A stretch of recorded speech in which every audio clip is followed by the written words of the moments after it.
The reservation had been made 3 weeks in advance because Marcus Ashford didn't wait for anything or anyone, except apparently he did wait for tables at Bellissimo because even billionaires couldn't buy their way past the maitre d' at the city's most exclusive restaurant on a Friday night. Marcus adjusted his Patek Philippe watch as he stepped through the brass-framed doors, the familiar weight of wealth settling around him, like an invisible cloak that separated him from everyone else in the room. The restaurant smelled like money, that particular combination of aged wine, truffle oil, and the kind of flowers that cost more per stem than most people made in an hour. His assistant had confirmed the private corner table, the one that gave him a view of the entire dining room while keeping him partially obscured behind a marble column, because Marcus Ashford hadn't built a tech empire worth $8 billion by putting himself in vulnerable positions. The maitre d' approached with that particular brand of obsequiousness reserved for people whose net worth had more zeros than phone numbers,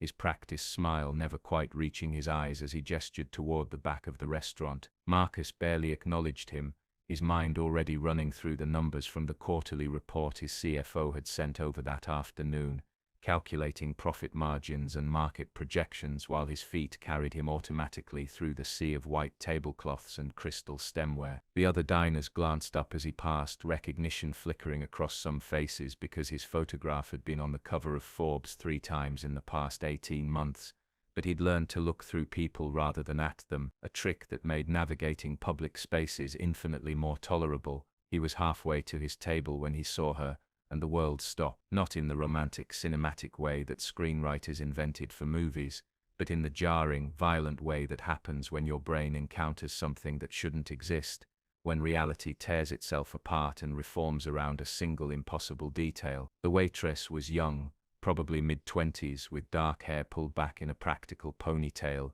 and the kind of understated beauty that came from good bone structure rather than makeup or effort. She wore the standard black uniform that all the servers at Bellissimo wore, crisp white shirt beneath a black vest, carrying a tray of champagne flutes with the careful balance of someone who'd done this thousands of times. None of that mattered because around her neck, catching the light from the chandeliers and throwing green fire across her collarbone, was his grandmother's necklace, the Ashford emerald, a 19th-century piece that had been in his family for 4 generations. 12 perfectly matched Colombian emeralds set in platinum filigree with a centerpiece stone the size of a thumb, worth somewhere north of $4 million,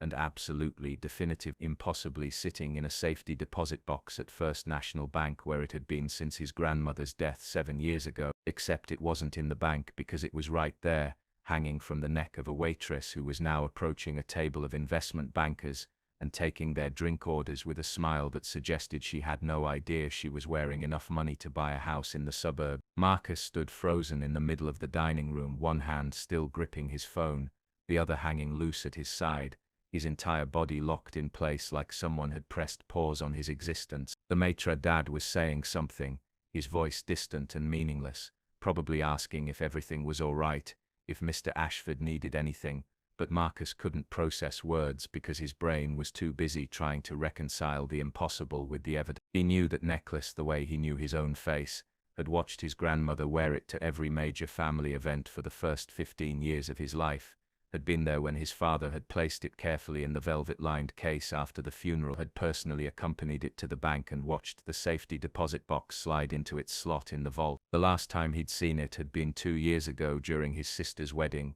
when they'd retrieved it briefly for photographs and he'd made sure it was returned to the bank that same evening, because you didn't take chances with family heirlooms worth more than most people's retirement account. Yet there it was, bouncing slightly against the waitress's sternum, as she laughed at something one of the bankers said, the emeralds catching the light exactly the way he remembered, the platinum chain visible above her collar, just like it had been visible above his grandmother's pearls at every Christmas dinner. His heart was doing something strange in his chest, a rapid staccato rhythm that he associated with cardiac events and hostile takeovers, not dinner reservations. The waitress finished taking the order and turned toward the kitchen, moving with efficient grace through the maze of tables, completely unaware that Marcus Ashford was staring at her like she'd materialized from another dimension. She disappeared through the swinging doors into the service area, the necklace flashing one last time before vanishing from view, and Marcus finally remembered how to breathe. The maitre d' touched his elbow gently,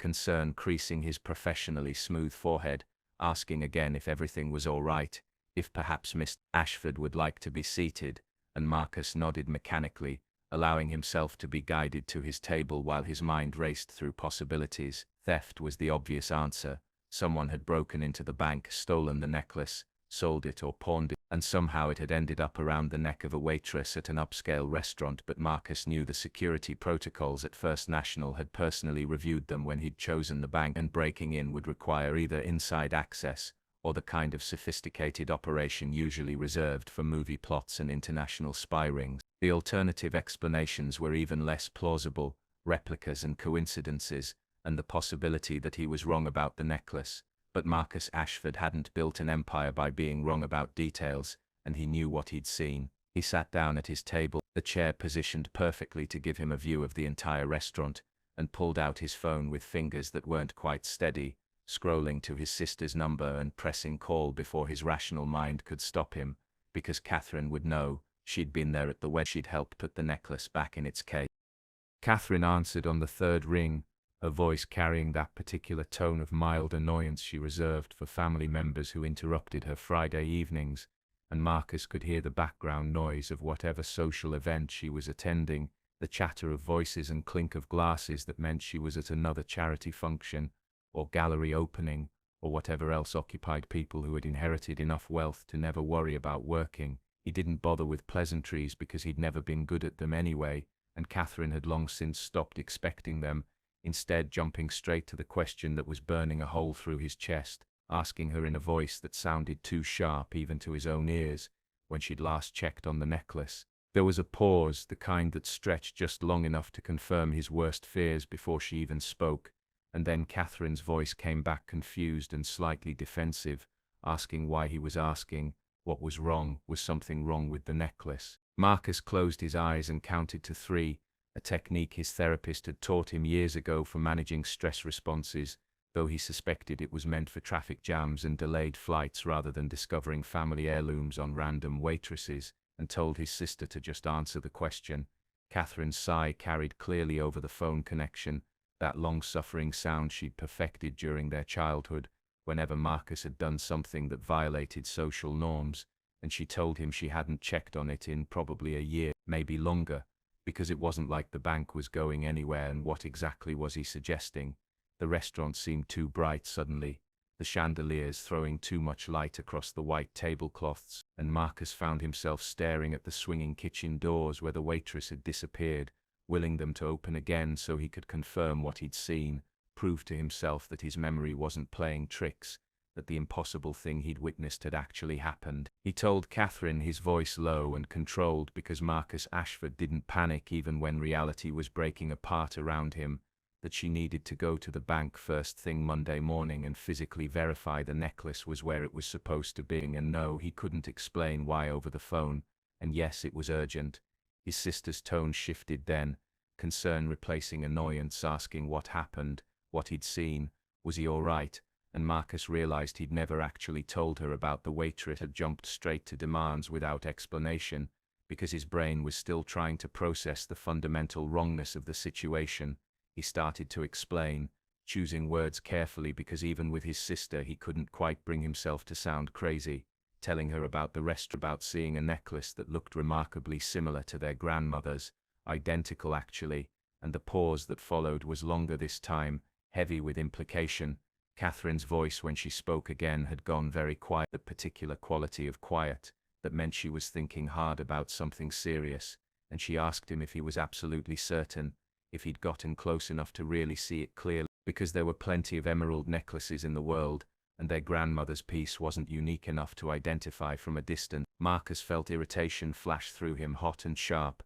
because he'd built a technology empire on his ability to notice details other people missed, to spot patterns and connections that weren't obvious, and he knew what he'd seen even if it made no rational sense. He told her he was certain, his voice carrying more edge than he'd intended, and Catherine made a small sound that might have been worry or might have been something else, then said she'd go to the bank Monday morning, first thing, and call him immediately after. The kitchen doors swung open, and the waitress emerged carrying a large tray laden with appetizers, her movements efficient and practiced as she navigated between tables, and Marcus's attention locked onto her like a targeting system, his eyes drawn immediately to the necklace that sparkled against her throat. From this distance, probably 15 feet away, he could see the way the light caught each individual emerald, could make out the intricate platinum filigree work that connected, could see the exact pattern he'd memorized as a child while sitting on his grandmother's lap during boring adult dinner parties. There was no doubt, no possibility of error or mistaken identity, because Marcus knew that necklace the way pilots knew their instrument, detail permanently etched in his memory, and what he was looking at was either his grandmother's necklace, or an exact replica made by someone with access to detailed photographs and several $1 million worth of matched emeralds. Catherine was still talking, saying something about calling the bank's security manager, about checking the access logs for the safety deposit vault, but Marcus barely heard her because the waitress was moving closer now, approaching a table 2 over from his own, and he could see her face clearly for the first time. Really see it rather than just registering her as an obstacle to his observation of the necklace. She was younger than he'd initially thought, probably early 20s rather than mid, with the kind of open, honest face that suggested either genuine innocence or exceptional acting skill, and when she smiled at the elderly couple she was serving, the expression reached all the way to her eyes in a way that seemed entirely authentic. She wore no other jewelry, no earrings or rings or bracelets, just the necklace hanging from her neck like it belonged there, like she'd owned it forever and put it on that morning without thinking twice about it. And something about that casual ownership made Marcus's stomach tighten with an emotion he couldn't quite name. He realized Catherine had stopped talking and was waiting for a response, and he forced himself to focus on the phone conversation, telling her he had to go, he'd call her later, just please check the bank on Monday, and his sister agreed with obvious reluctance before ending the call. The waitress finished with the elderly couple and straightened up, her hand moving unconsciously to touch the necklace, adjusting its position slightly, and Marcus watched that gesture with an intensity that probably would have alarmed her if she'd noticed, but her attention was already moving to the next table, the next order, the next task in what was probably a long and exhausting shift. Marcus sat at his table for another 20 minutes, his menu unopened in front of him, watching the waitress move through her shift with the practiced efficiency of someone who'd been doing this job long enough to make it look easy. She took orders, and delivered drinks and cleared plates and smiled at customers with what appeared to be genuine warmth, and through it all the necklace sat against her throat like it had grown there, like it was as natural as her own skin. His own waiter had approached twice, asking if he was ready to order, and both times Marcus had waved him away with barely a glance, his attention fixed on the impossible puzzle across the dining room, the rational part of his brain, the part that had earned him degrees from Harvard and Stanford, the part that could calculate market projections and acquisition strategies, while carrying on conversations about entirely different topics. That part was running through scenarios like a computer program stuck in a loop. Theft, replica, mistake, coincidence, each possibility examined and discarded as insufficient to explain what he was seeing. The necklace was either his grandmother's, or it wasn't, and if it was his grandmother's, then someone had stolen it from one of the most secure banks in the city, and if it wasn't, then someone had created a perfect replica for reasons that made no sense whatsoever. A waitress at Bellissimo probably made decent money by service industry standards, maybe 50 or 60,000 a year with tips, but that was nowhere near enough to commission a $4 million replica of an obscure 19th century necklace. And even if she'd somehow acquired that kind of money, why would she wear it to work where it could be damaged or stolen, or noticed by someone like Marcus who actually knew what he was looking at? The whole situation had the quality of a fever dream, reality bending in ways that shouldn't be possible, and Marcus found himself questioning his own perceptions for the first time in years, because the alternative was believing in coincidences so unlikely they bordered on supernatural. His phone buzzed with an email from his CFO, something about the Tokyo office and quarterly projections, but Marcus dismissed it without reading, his entire focus consumed by the green fire at the waitress's throat. She was talking to the sommelier now, both of them standing near the kitchen doors, and she laughed at something he said, her hand coming up to tuck a loose strand of hair behind her ear, and Marcus watched the necklace move with her, the emeralds catching the light from 3 different chandeliers and scattering it across the walls like a laser show. He needed to talk to her, needed to get close enough to examine the necklace properly, to ask questions that might unravel this impossible situation, but the social protocols of his world didn't include approaching service staff for interrogations, and he could already imagine how that conversation would sound. A billionaire CEO demanding to know where a waitress got her jewelry. It would sound like exactly what it was, paranoid and accusatory, and the kind of behavior that got you recorded on phone cameras and turned into viral videos about entitled rich people harassing minimum wage workers. Yet doing nothing felt equally impossible,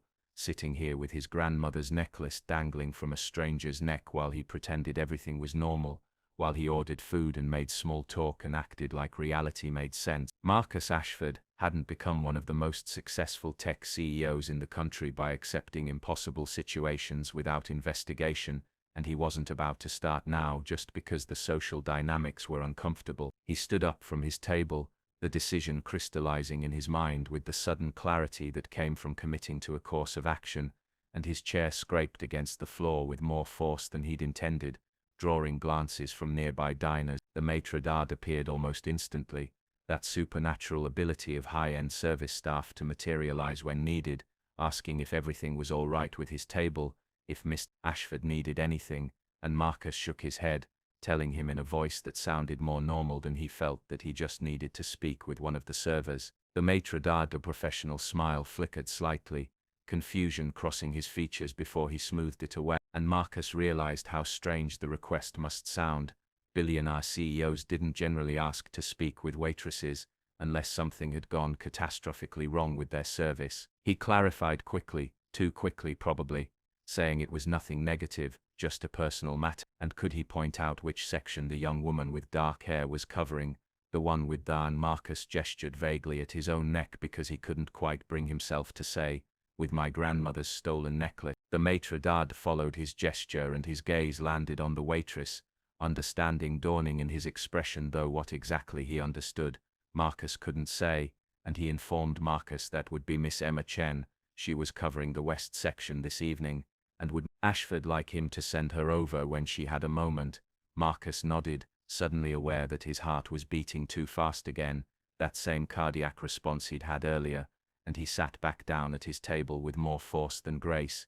his mind already racing through what he would say, how he would phrase questions that didn't make him sound insane or accusatory. The maitre d' glided away with that particular walk that service professionals perfected, smooth and swift without appearing to hurry, and Marcus watched him approach Emma Chen, watched him lean in to speak quietly, watched her face as she processed whatever he was telling her. Her expression shifted from polite attention to mild confusion, to something that might have been concern, and her eyes lifted to find Marcus across the dining room, their gazes meeting for the first time. Marcus felt something shift in his chest, an odd sensation he couldn't name, and Emma's expression settled into professional courtesy as she nodded to the maitre d', scared her shoulders in a gesture that looked like preparation for an unpleasant task, and started walking toward his table with the necklace burning green fire against her throat. Emma approached Marcus's table with the kind of careful professionalism that came from years of dealing with difficult customers, her posture perfect, and her expression neutral, except for a slight tightness around her eyes that suggested concern. Marcus watched her walk toward him and found himself noticing details beyond the necklace. The slight scuff on her right shoe, the way she held her shoulders back despite obvious nervousness, the fact that her hands weren't quite steady as she stopped beside his table and asked, in a voice that was admirably calm under the circumstances, if there was something she could help him with. Up close, the necklace was even more clearly his grandmother's, every detail exactly as he remembered, a small inclusion in the third emerald from the left, the way the platinum chain had a tiny repair mark near the clasp where his grandfather had caught it on a door handle in 1962, details that couldn't be replicated because they were accidents of history rather than design choices. Marcus realized he'd been staring without speaking, Emma's question hanging in the air between them growing more awkward with each passing second, and he forced himself to meet her eyes, rather than continuing to examine the necklace like some kind of jewelry appraiser. Her eyes were brown, he noticed irrelevantly, a warm shade that didn't match the nervousness in her posture, and she was holding herself with the kind of dignity that people developed when they'd been underestimated their entire lives. He asked her, keeping his voice low enough not to carry to nearby tables but firm enough to convey seriousness, where she'd gotten the necklace, and immediately realized how that sounded, accusatory and sharp, exactly the tone he'd been trying to avoid. Emma's expression shifted, confusion replacing nervousness, and she took a small step back, as if creating physical distance from the question, her hand coming up instinctively to touch the necklace in a protective gesture that made Marcus's chest tighten. She asked him why he wanted to know, her voice losing some of its professional smoothness and taking on an edge of defensiveness, and Marcus could see her reassessing the situation, trying to figure out if this was some kind of wealthy person power play or something more concerning. He needed to explain without sounding insane, needed to make her understand that this wasn't harassment or some bizarre pickup attempt. But how did you tell a stranger that the jewelry she was wearing had been in your family for 4 generations without sounding either crazy or like you were accusing her of theft? Marcus tried a different approach, asking her if she knew anything about the piece's history, where it had come from originally, and Emma's expression closed down completely, her jaw setting in a line that suggested the conversation was over. She told him, her voice dropping to just above a whisper, that it was none of his business, that it was a personal item, and she didn't appreciate customers questioning her about her belongings, and if there was nothing else she could help him with regarding his dining experience, she had other tables to attend to. Marcus felt the situation slipping away from him, felt the window of opportunity closing, and did something he almost never did, admitted vulnerability. He told her, the words coming out in a rush before his pride could stop them, that the necklace looked exactly like one that had belonged to his grandmother, that it had been in his family for over 100 years, and he just needed to understand how she'd come to have something so similar. Emma's posture changed at that, suspicion replacing defensiveness, and she asked him flatly if he was accusing her of stealing it, her voice carrying enough volume that the couple at the next table glanced over with interest. Marcus shook his head quick, holding up his hands in a gesture meant to placate,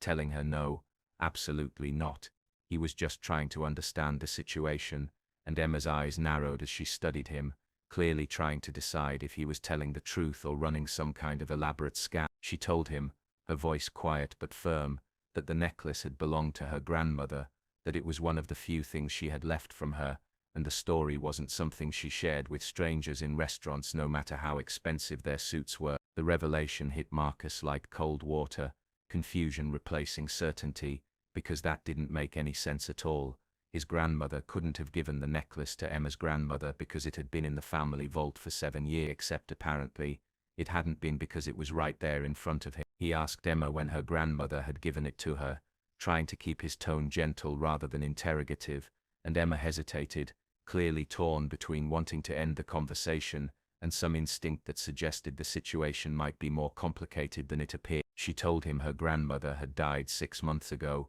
that the necklace had been one of the few valuable things she'd owned, and Emma wore it because it made her feel close to her, and if he was done with his questions she really needed to get back to work. Marcus felt pieces of information clicking together in his mind, patterns forming that didn't quite make sense yet but felt important, and he asked her, knowing he was pushing his luck but unable to stop himself, what her grandmother's name had been. Emma's expression shifted to something between suspicion and genuine confusion, and she asked him why that mattered, why he was so interested in her family history, and Marcus told her because he thought maybe their families were connected somehow. Maybe there was an explanation for why she was wearing a necklace that looked identical to his grandmother's, and Emma studied him for a long moment before finally answering. She told him her grandmother's name had been Margaret Chen, maiden name Margaret Ashford, and the world tilted sideways.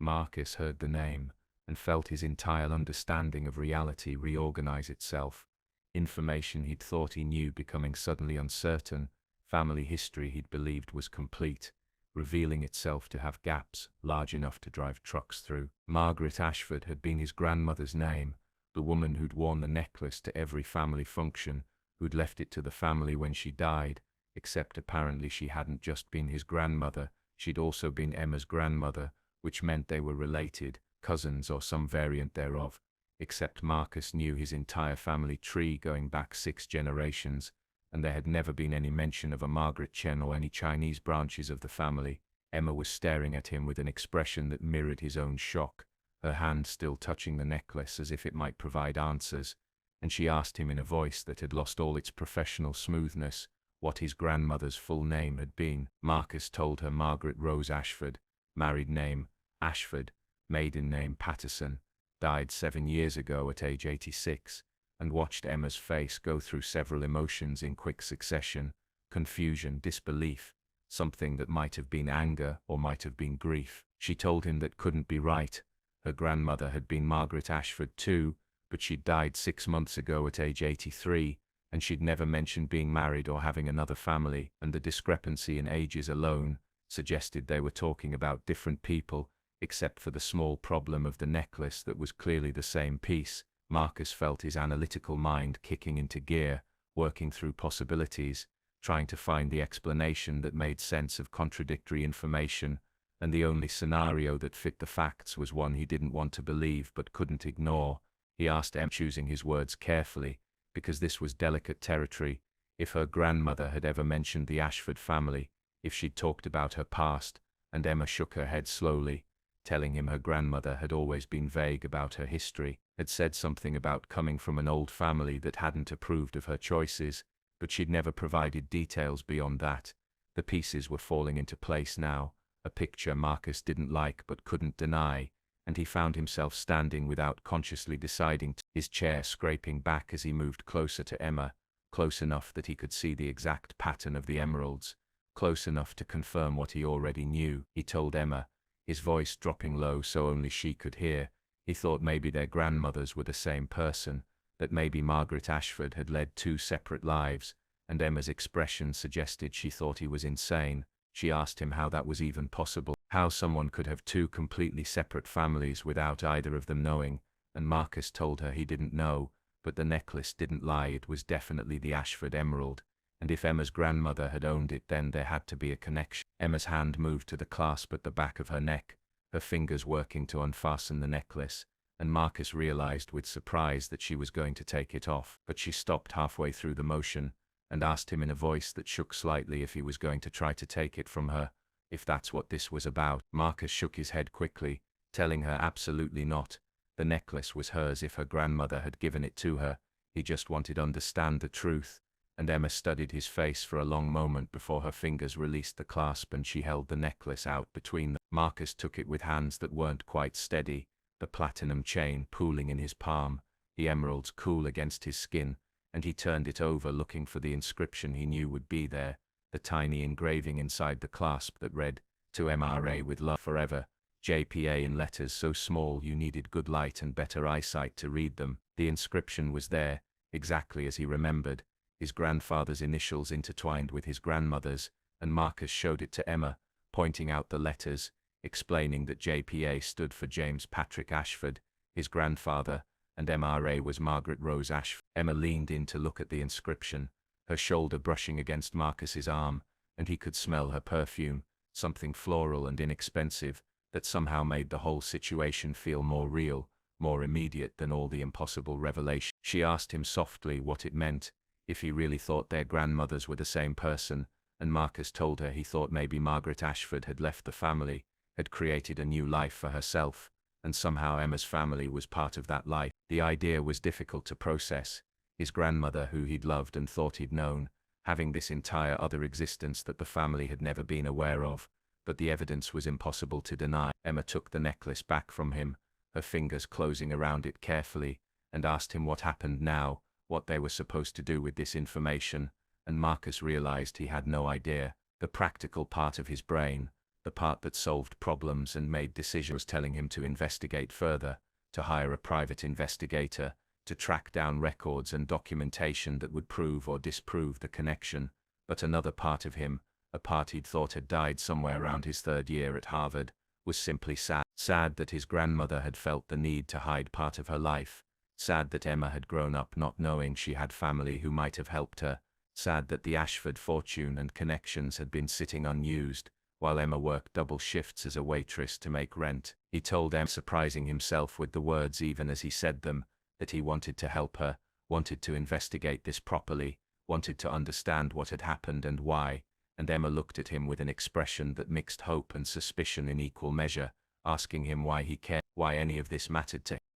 The investigation began that same night after Emma's shift ended at 11, the restaurant closing around them while Marcus made phone calls and Emma pulled out her phone to show him the few photographs she had of her grandmother, images that showed an elderly Chinese woman with kind eyes and silver hair that Marcus found himself staring at with growing certainty, because there was something in the shape of her face, something in the way she smiled, that reminded him of family photos he'd seen thousands of times. They'd moved to a quieter corner of the restaurant after the last customers left, the staff giving them curious looks but not interfering because Marcus had apparently paid the manager enough to buy their privacy for a few hours, and Emma spread out everything she had relating to her grandmother across the white tablecloth. There wasn't much, a few photographs, her grandmother's death certificate, a small leather journal filled with writing in both English, and what Emma explained was Mandarin Chinese, and the necklace that sat between them like a silent witness to secrets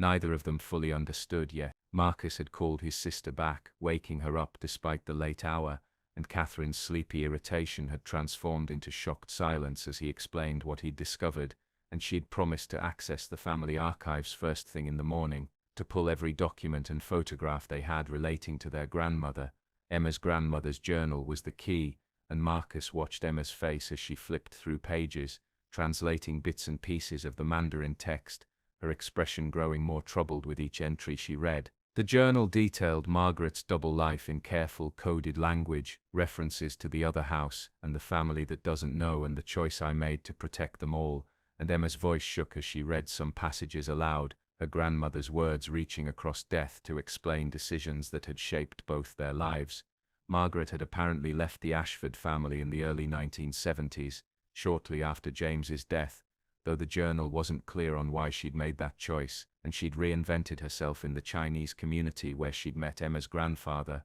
a first-generation immigrant who'd accepted her past without questions because his own history was complicated enough. The timeline was becoming clearer now, Marcus doing mental calculations while Emma translated, and he realized that his own grandmother, the woman he'd known and loved, had only been part of Margaret's life, that there had been another Margaret living another life in another part of the city for decades. Catherine called back at midnight with information that confirmed their worst suspicions. She'd found documents in the family archives that suggested Margaret had suffered some kind of breakdown after James's death, that there had been family meetings and discussions about managing the situation, and the uncomfortable implication was that the Ashford family had handled Margaret's grief in whatever way protected the family name and reputation. Emma was crying now, silent tears running down her face as the full picture of her grandmother's life emerged from the fragments of evidence scattered across the table, and Marcus found himself reaching across to offer her a napkin, the gesture feeling inadequate, but necessary. The journal entries from the mid-1970s painted a picture of a woman trapped between two worlds,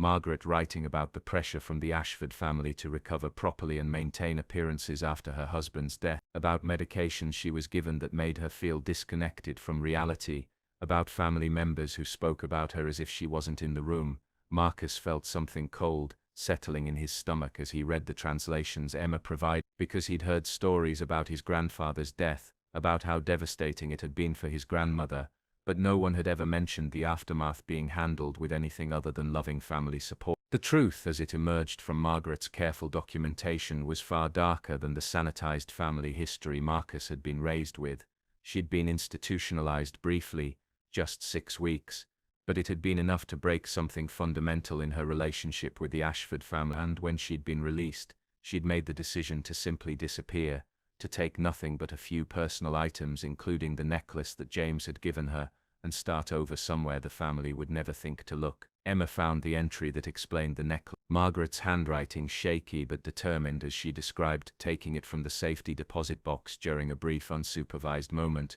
described knowing it was theft, but feeling like she deserved something for the decades she'd given the family, for the life she'd sacrificed to be the perfect Ashford wife. Marcus read the entry twice, trying to reconcile the action with his image of his grandmother, and realized that the woman he'd known had been a carefully constructed facade, the acceptable version of Margaret that the family had created through decades of social conditioning and pressure. The real Margaret, the one who'd chosen freedom over fortune and authenticity over appearance, had been Emma's grandmother, living quietly in a small apartment in Chinatown, and working as a seamstress to support herself. Catherine sent over digitized family photos through images Marcus hadn't seen in years, and he and Emma spent an hour comparing them to Emma's photographs, finding the similarities that confirmed what they both already knew: the same arch of eyebrows, the same shape of hands, the same slight asymmetry in their smile. They were looking at the same woman at different stages of her life, and the gap between those stages represented a transformation so complete that two families had existed for decades without knowing about each other. Marcus found himself asking Emma questions about her grandmother's later life, what she'd been like, what she'd valued, and Emma's descriptions painted a picture of someone who'd been genuinely happy, despite having so little material wealth, who'd found community and purpose in ways that had nothing to do with the Ashford name or fortune. She'd taught English as a second language at the community center, had been beloved by her students, had spent her weekends volunteering at the food bank, and her evenings learning traditional Chinese cooking from the elderly women in her building. Emma told Marcus about Sunday dinners, where her grandmother would cook elaborate meals for anyone who needed a place to go, about the way she'd always had advice that was both practical and kind, about how she'd encouraged Emma to pursue her dreams even when those dreams seemed impossible for a girl from their neighborhood. The contrast between that life and the life Marcus remembered was stark. His grandmother had been elegant and refined in her interactions with the family, had attended charity galas,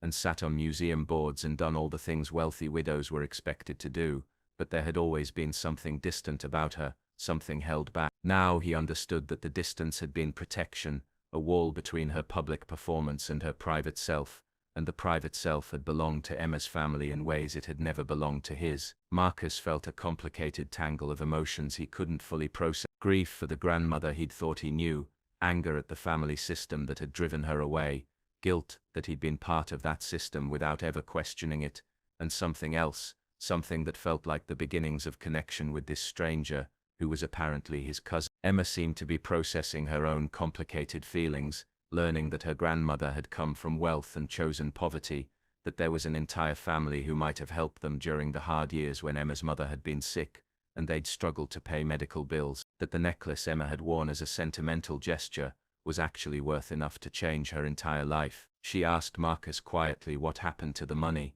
if the Ashford fortune was still intact, and Marcus told her honestly that it was, that his grandmother's share of the family estate had been distributed among her children and grandchildren, and the implication hung in the air between them that Emma should have been part of that distribution. The restaurant manager appeared at 1 in the morning to gently suggest that even with generous payment they did need to close eventually, and Marcus and Emma gathered up their documents and photographs, the evidence of their shared history, and Marcus offered to drive Emma home because calling a rideshare at this hour seemed inadequate somehow. They rode in silence through empty streets, Marcus's Tesla humming quietly, while Emma clutched her grandmother's journal to her chest, and Marcus found himself thinking about choices and consequences, about how one decision made in grief 40 years ago had created two completely different family trees. He asked Emma where she lived and she directed him to a neighborhood he'd never visited despite living in the city his entire life, the kind of area where people worked 3 jobs to make rent and corner stores had bulletproof glass between customers and cashiers, and Marcus felt the economic divide between them settle over the car like a physical wall.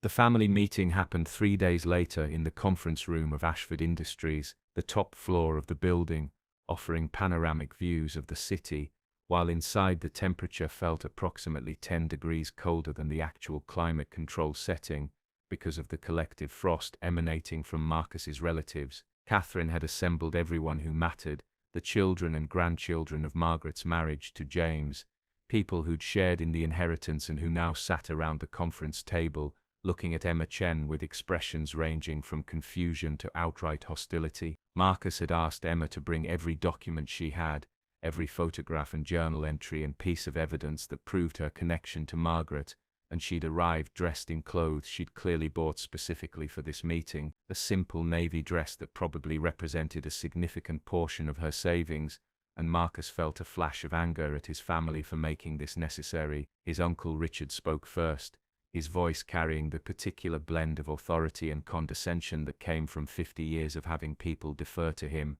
asking what exactly this was about, why Marcus had called an emergency family meeting to introduce them to some waitress. Marcus watched Emma's face as the words landed, saw her jaw tighten and her shoulders square, and he stepped in before Richard could continue his dismissive commentary, telling the assembled family members clearly and without preamble that Emma was Margaret's granddaughter, that their grandmother had lived an entire second life after leaving the family in the 1970s, and that Emma had legitimate claims to both relationship and inheritance. The silence that followed was deafening, broken finally by his Aunt Patricia, who laughed, actually laughed, a sharp barking sound that held no humor, and told Marcus he must be joking. Their grandmother would never have abandoned the family like that, and this was obviously some kind of scam. Emma spoke then, her voice steady despite the hostile audience telling them she understood their skepticism, but she had documentation, and she began laying out photographs on the conference table,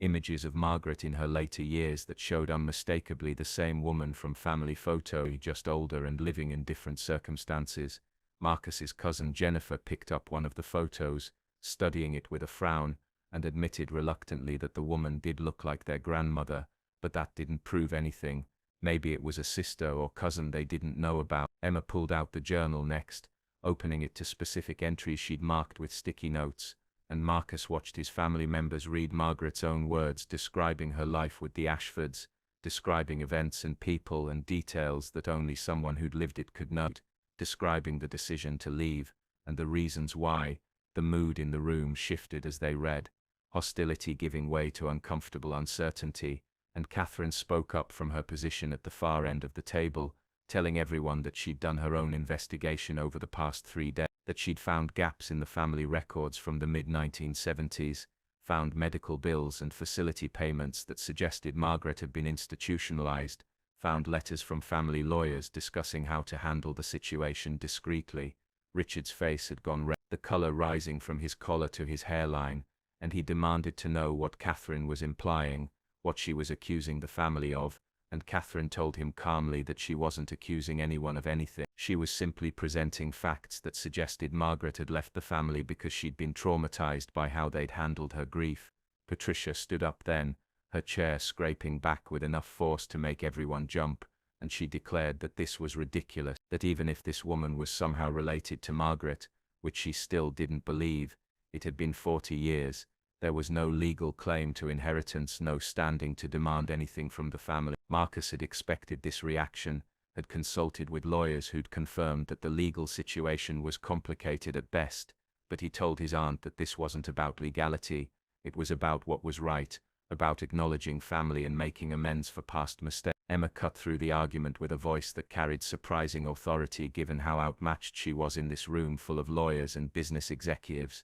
telling them she didn't want their money, didn't want anything except acknowledgement that her grandmother had been part of this family, that she deserved to be remembered and honored, rather than erased from family history. The statement seemed to catch everyone off guard, Patricia sitting back down slowly, Richard's angry expression shifting to confusion, and Jennifer asking quietly what exactly Emma did want if not financial compensation. Emma told them about her grandmother's life after leaving the family, about the community she'd built, about the people she'd helped, and she proposed that instead of any personal payment, the Ashford Family Foundation could make a significant donation to the community center, where Margaret had taught, could fund scholarships in her name for first-generation college students, could create something lasting that honored the life Margaret had actually lived, rather than the one the family had wanted her to live. Marcus felt something shift in his chest as Emma spoke, admiration for her grace under pressure mixing with shame at his own family's initial reaction, and he found himself adding his support to her proposal,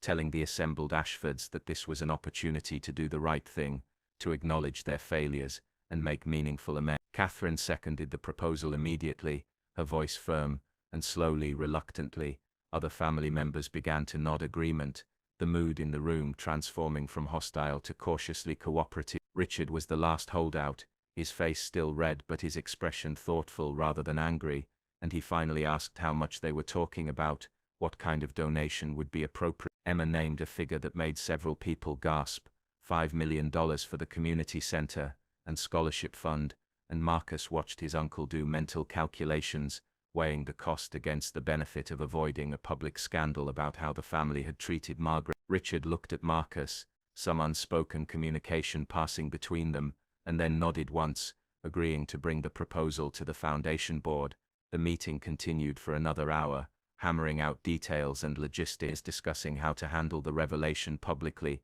and what changes needed to be made to family records. And through it all, Emma sat with quiet dignity, answering questions and providing documentation, never once demanding more than what she'd initially requested.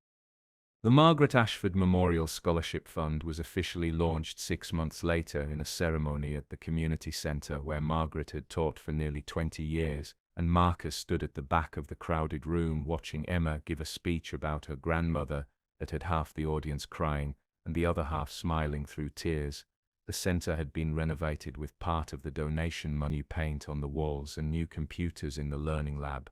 and new books in the library that Margaret had loved. And everywhere Marcus looked he saw evidence of a life well lived, photographs of Margaret with students, letters of gratitude from people she'd helped, testimonials from community members who remembered her kindness. Emma had thrown herself into the project with an intensity that surprised Marcus, given that she'd continued working full-time at Bellissimo throughout the planning process, spending her days off meeting with contractors and interviewing scholarship candidates, and working with the foundation board to structure the program in ways that would have made Margaret proud. She'd become something of a media sensation after the story broke, newspapers and websites running articles about the waitress who'd inherited a billionaire's necklace and used it to transform her community, though Emma had refused most interview requests and asked that her privacy be respected. The necklace itself was now in a museum display at the community center, behind glass but visible to everyone who came through, with a plaque explaining its history and Margaret's story, the full story including the parts that made the Ashford family uncomfortable. Marcus had fought for that inclusion, insisting that sanitizing Margaret's experience would dishonor her memory more than exposing the family's mistakes ever could, and eventually the others had agreed, though his uncle Richard still wouldn't speak to him at family gatherings. The scholarship program was awarding its first grants today, 10 full rides to local universities for students who embodied Margaret's values of service and education, and Marcus had been surprised to discover how emotional he felt watching these kids learn they'd have opportunities that might otherwise have been impossible. Emma introduced him to each scholarship recipient, and Marcus found himself shaking hands with future doctors and engineers and teachers, all of them first-generation college students from families that looked like Emma's grandmother's chosen community, rather than the Ashford family's exclusive circles. One girl, probably 17, asked him shyly if he'd known the real Margaret Ashford, and Marcus realized with a strange pang that he hadn't, not really, that the grandmother he'd known had been a performance while the real Margaret had belonged to this community. He told the girl honestly that he'd known part of Margaret,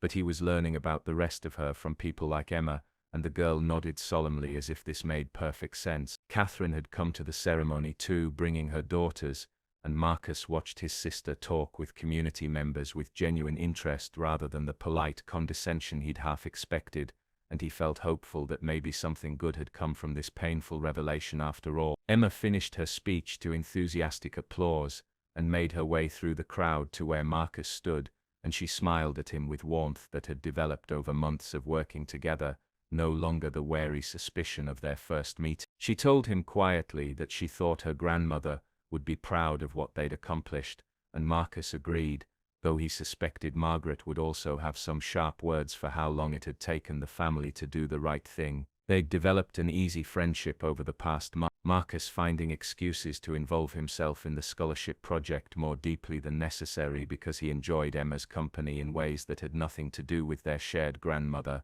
and Emma seemed to genuinely appreciate his presence rather than just tolerating it. She'd quit her job at Bellissimo 2 months ago after Marcus had pointed out that managing a $5 million foundation project probably required full-time attention, and though she'd initially refused any salary for the work, he'd eventually convinced her that non-profits paid their directors, and she shouldn't work for free just because the money came from the Ashford family. The ceremony concluded with a tour of the renovated center, community members showing off new facilities and programs with justified pride, and Marcus found himself thinking about legacy and what it meant to be remembered. His grandfather had built a business empire that bore his name on buildings and endowments across the city, but Margaret had built something more enduring in this community, connections and trust and genuine affection that money couldn't. He caught himself watching Emma, as she interacted with former students of her grandmother, the way she listened with full attention when they shared memories, the way she seemed to make everyone feel valued and heard, and Marcus realized he was developing feelings that went beyond family connection or friendship. The revelation was both surprising and somehow inevitable. He'd spent months working closely with Emma, had watched her navigate impossible situations with grace, had seen her refuse to compromise her principles even when taking the easy path would have made her wealthy, and somewhere along the way, admiration had transformed into something more. Emma caught him staring and raised an eyebrow in question, and Marcus felt heat rise in his face, embarrassment at being caught, but she smiled instead of calling him out, a smile that suggested maybe she'd noticed too and didn't mind. They were walking through the library when Emma stopped in front of a photograph of Margaret from the 1990s, teaching a class full of eager students, and she told Marcus softly that she used to wish her grandmother had been wealthy, had fantasized about having resources that could have helped her family during the hard times. But now, seeing the impact Margaret had made with so little material wealth, understanding the choice she'd made to live authentically rather than comfortably, Emma said she understood why her grandmother had made the decisions she did. Marcus stood beside her looking at the photograph, and felt the final pieces of his understanding click into place. Margaret hadn't abandoned one family for another, she'd chosen one version of herself over another, had picked genuine connection over comfortable performance, and in doing so had created a legacy more meaningful than anything the Ashford money could have built. He told Emma that he envied her, having known the real Margaret, having memories of someone authentic rather than the carefully constructed facade, and Emma looked at him with something like pity mixed with affection, telling him he could create his own authentic life, that he didn't have to be defined by the Ashford name any more than Margaret had been. The community center was emptying out as the ceremony concluded, people heading home or to celebratory dinners, and Marcus found himself reluctant to leave, reluctant to return to his sterile penthouse apartment, and the endless meetings that filled his calendar. Emma must have read something in his expression because she asked him if he wanted to get dinner, nothing fancy, just the Thai place down the street that her grandmother had loved, and Marcus agreed immediately, grateful for the extension of time together, and curious about this new part of his family history. The Thai restaurant was small and crowded and smelled like lemongrass and chili oil, and Marcus couldn't remember the last time he'd eaten anywhere that didn't have cloth napkins and a sommelier. But Emma navigated the space with easy familiarity, greeting the owner in what sounded like passable Thai and securing them a small table near the back. They ordered too much food because Emma insisted he needed to try everything her grandmother had loved, and Marcus found himself eating pad see and green curry with his fingers because Emma had ordered it family style, and using utensils felt unnecessarily formal. The conversation flowed easily. Months of working together had erased most of the awkwardness of their different backgrounds, and Marcus told Emma stories about growing up Ashford that had her laughing into her Thai iced tea, the absurdity of wealth becoming clear when described to someone who'd grown up without it. Emma shared stories too about her grandmother's cooking disasters and the time she'd accidentally joined a protest march thinking it was a parade, and Marcus felt something loosening in his chest, tension he'd carried for so long he'd forgotten it was there. They talked about the scholarship recipients, debating which ones would actually make it through their first year versus which ones had the determination to graduate, and Emma surprised Marcus by being more cynical about their chances than he was, explaining that good intentions weren't enough when you were working 2 jobs to support your family while taking a full course load. Marcus found himself asking questions he'd never thought to ask before, about what it meant to grow up without safety net, about how different risk looked when failure meant homelessness rather than just embarrassment, and Emma answered honestly without making him feel guilty for his ignorance, which he appreciated more than he could say.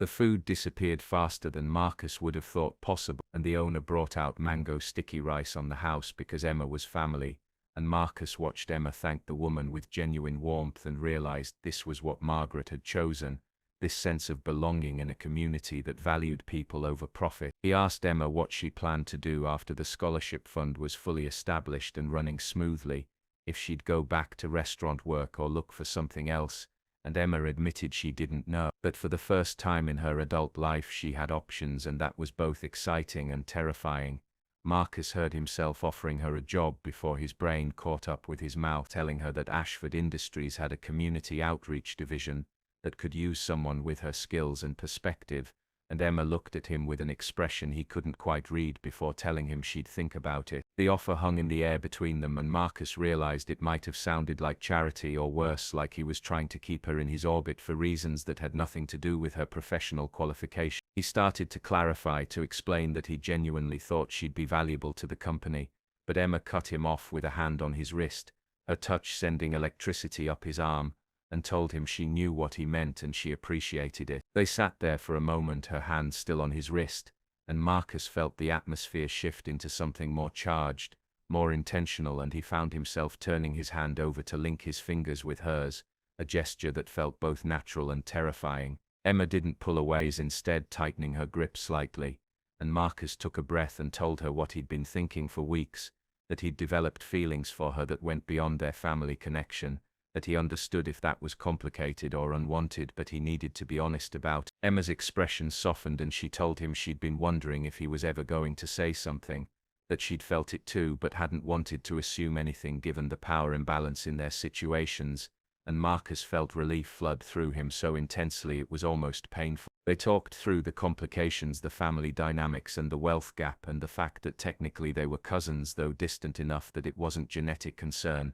just social awkwardness. And eventually they decided that their grandmother had spent her life making unconventional choices in pursuit of authenticity, and maybe they owed it to her memory to do the same. Marcus paid the bill despite Emma's protests, and they walked out into the night air hand in hand, and Marcus looked at the neighborhood through new eyes, seeing it not as a place to avoid but as part of his history, part of what had shaped the woman beside him. Emma walked him to where he'd parked his Tesla several blocks away, because this neighborhood wasn't exactly car-friendly, and when they reached the car neither of them seemed ready to say goodbye. Marcus found himself asking if she wanted to come back to his place, then immediately backtracking because that sounded presumptuous, but Emma laughed and told him she'd love to see how the other half lived, and they drove through the city in comfortable silence, her hand resting on his knee. The penthouse apartment that Marcus called home was exactly as sterile and impersonal as he'd feared it would look through Emma's eyes. All modern furniture and expensive art, and nothing that suggested an actual person lived there. And Emma walked through the space with an expression that mixed awe and something like sadness. She told him it was beautiful but it didn't look like him, and Marcus realized she was right,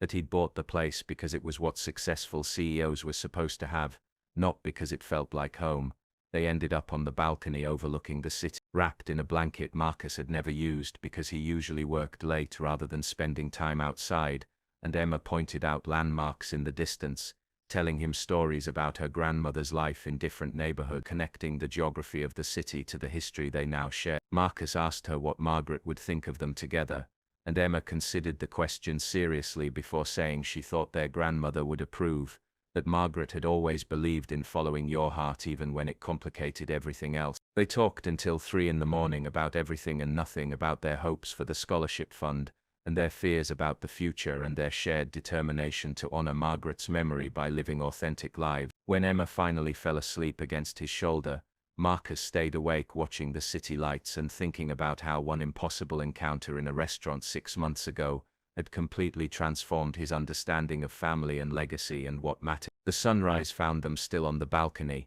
Emma waking up with the first light and smiling at Marcus with sleepy affection, and he realized that this feeling, this sense of connection and possibility, was what his grandmother had been searching for when she'd left everything behind. He told Emma he loved her, the words surprising him even as he said them because it seemed too soon, too fast, but Emma smiled and told him she loved him too, that maybe they were just following the Ashford tradition of making important decisions quickly and dealing with the consequences later. 2 years after Marcus first saw the necklace at Bellissimo, he stood in front of a new building bearing his grandmother's name, not the sanitized version of Margaret that the Ashford family had created, but the full complicated truth of who she'd been. The Margaret Ashford Center for Community Development occupied an entire city block in the neighborhood where she'd lived after leaving the family, 5 stories of glass and steel that housed educational programs, job training, childcare services, and a museum dedicated to telling the stories of first-generation immigrants who'd built lives in America against impossible odds. Emma stood beside him, cutting the ribbon, her title of executive director well earned after 2 years of tireless work building something unprecedented, a foundation funded by Ashford money, but guided by values that Margaret would have recognized and approved. The scholarship fund had expanded beyond their initial vision, now supporting 200 students a year through college and graduate school, and Marcus attended every single graduation ceremony, watching kids from backgrounds like Emma's walk across stages to receive degrees that would transform their families for generations. His own family had slowly come around to accepting the situation. Richard had even donated additional money to the center after his daughter volunteered there one summer and came back transformed by the experience, and Catherine had become one of Emma's closest friends and fiercest advocates, often joking that she'd gained a cousin and lost a pretentious brother in the same transaction. Marcus had changed too in ways he was still discovering. He'd restructured Ashford Industries to focus more on social impact and less on pure profit maximization, had redirected resources toward affordable housing development and technology training programs, had started using his wealth and influence for purposes that extended beyond increasing shareholder value. The business press called him idealistic and naive, predicted his company would collapse within 5 years, but the numbers told a different story. Employee retention was up, innovation was flourishing, and customers responded positively to a company that seemed to actually care about more than money. Emma had quit arguing with him about paying for things around the time they'd moved in together,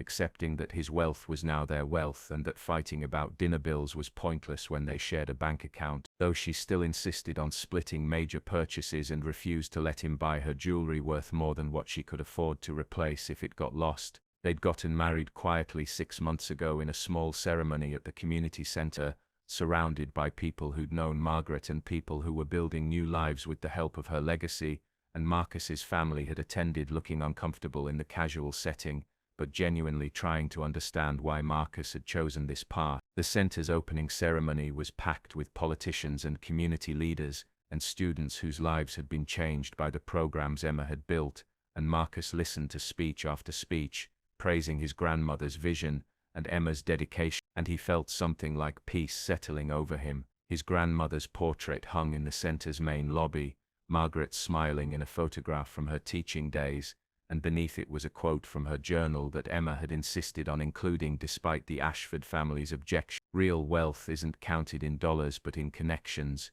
in the lives you touch and the changes you create. Marcus caught Emma's eye during one of the speeches and she smiled at him with the kind of love that felt like coming home, and he thought about how a chance encounter at a restaurant had unraveled his entire understanding of his family and rebuilt it into something more honest and meaningful. The necklace that had started everything was on display in the museum section, the Ashford emerald, now officially known as the Margaret Chen Ashford Memorial Necklace, its provenance card telling the full complicated story of the woman who'd worn it in 2 different lives. School groups would visit and learn about immigration and identity and the courage it took to walk away from wealth in pursuit of authenticity, and Marcus hoped that some of those kids would be inspired by Margaret's example to make their own unconventional choice. He thought about his grandfather sometimes, about James Patrick Ashford who'd given the necklace to Margaret as a symbol of eternal love, and wondered what James would think of how everything had turned out, whether he would have supported Margaret's decision to leave,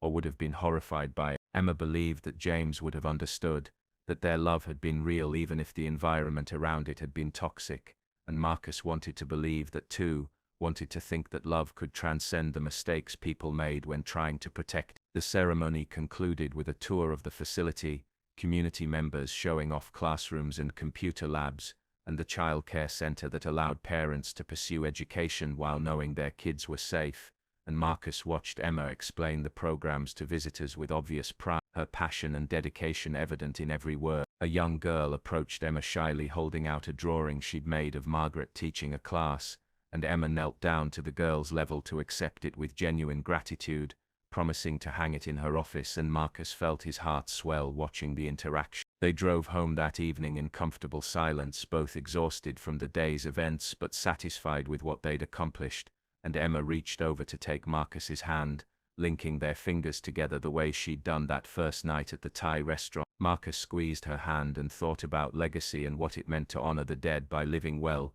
about how his grandmother had taught him more through her absence than she ever had through her presence, about how sometimes the most valuable inheritance wasn't money but the example of someone who'd been brave enough to choose authenticity over comfort. The city passed by outside the windows, neighborhoods transforming from wealthy to working class and back again, and Marcus realized that he now belonged to all of it, that Margaret's story had connected him to parts of the city and communities he'd never known existed when he was just another billionaire CEO, worrying about quarterly reports. Emma dozed off with her head against his shoulder, and Marcus thought about their future together, about the family they might build and the values they'd teach, about continuing Margaret's work of creating connection across divides that seemed insurmountable. He thought about the 20 scholarship recipients who'd spoken at the ceremony, sharing stories of obstacles overcome and dreams pursued, and he realized that this was what Margaret had meant by real wealth, this sense of having contributed to something larger than yourself, having helped create opportunities for people to become the best versions of themselves. The Margaret Ashford Center would continue her work long after Marcus and Emma were gone,